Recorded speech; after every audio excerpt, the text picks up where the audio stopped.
The Department of Environmental Health forging a partnership with local suppliers ahead of its planned launch of a CFL light bulb recycling program. Fern Carey fills us in. In just a matter of weeks, the Department of Environmental Health will launch a recycling initiative that's expected to permanently change the way consumers dispose of compact fluorescent light bulbs, or CFLs. A number of suppliers have already agreed for their stores to become drop-off spots once the program comes on stream. And today, officials met with some of them to get their take on the best way to proceed moving forward. Here are suppliers Alex Storr and Camilo Gibson. With the increase in power costs, persons are now turning to increased usage of the CFLs, and there are certain dangers that come with the proper disposal of them. So I think that the ministry is taking a very good step in making sure that these bulbs are properly disposed of. It's something that the Bahamas needs. We need to become more environmentally conscious, and these bulbs are out there and we need to dispose of them properly. Meantime, studies show that the light bulbs can contaminate the water supply or endanger health if they're not disposed of properly. CFLs contains mercury, and now that the government has distributed some 270,000 CFLs, we expect those, when those go bad, we don't want persons just disposing with them in the regular trash. We need to put in place a recycling program so that persons would take those CFLs to a depot, and then we can send them off for recycling so that they don't end up in a landfill. If they're in the landfill, eventually they're going to break, the mercury going to seep out to go into water table. The Department of Environmental Health will spearhead the recycling initiative. We will be collecting and storing the used CFL bulbs that will be later packaged and disposed of at a facility in Florida. This recycling program will start in January of next year, and officials are hoping that all consumers will become a part of this important initiative. Fern Carey, ZNS News. The Democratic National Alliance says it supports the government's volunteer program in principle, but says the program lacks vital information. At a news conference today, D.N.A. leader Branville McCartney highlighted what's missing. Infrastructure to dictate how the program will be executed.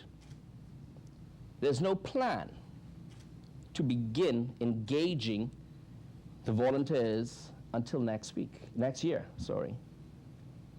And there are no measurable goals that will allow us to measure its progress.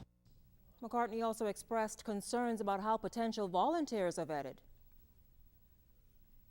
You want them to be outstanding citizens, and you want your child or that person to look up to them. What is in place now, anyone can volunteer, and at the end of the day, they could be teaching or guiding your child in the wrong direction. That's a very serious thing. Now, last week, the government officially launched the volunteerism initiative and stated that all applicants will be vetted. In our week-long look at our World War vets, we hear from two former soldiers who still find the time to serve their country and help former squad mates. Here's Anthea Smith. It's often said that once a young man enlists in any armed force, he emerges a true gentleman who knows all about honor, pride, and dignity. And war veteran Reverend Matthias Monroe says he never forgot those life lessons. What I did like about especially with Bahamians, it taught us how to be good gentlemen of the country. And I think all those of us who served, we learned that, and we were able to teach our children and others. Ever the gentleman, Reverend Monroe, who now serves as the executive secretary of the British Legion Bahamas branch, says he was charged with the crucial job of maintaining the engines of the fighter planes, a job he says required much tact, focus, and dedication. After the war, I served with the British Legion force, and I got a job. I had to work. You had to work and got married? I got married while I was in the war. Oh, why you I got married when I was part of the Royal Air Force. I see. And then my wife and I, we had 11 children. I can tell you no more. Vice Chairman of the British Legion, Ormond Poitier, is also a World War II vet, one of 3 surviving Bahamians who served on his squad. Around this time each year, as the calendar nears Veterans Day, Poitier says he's often flooded with emotion. You look at life differently. You look at life differently. And then when you listen to the news, so many people are getting killed and whatnot, you wonder whether that is the way to go, or is that thing that we should all be involved in. Tomorrow we continue our conversation with war vets Cephas Ferguson, Percy Strawn, and Leroy Williams as they look back into an era they will certainly never forget. I am Thea Smith, ZNS News.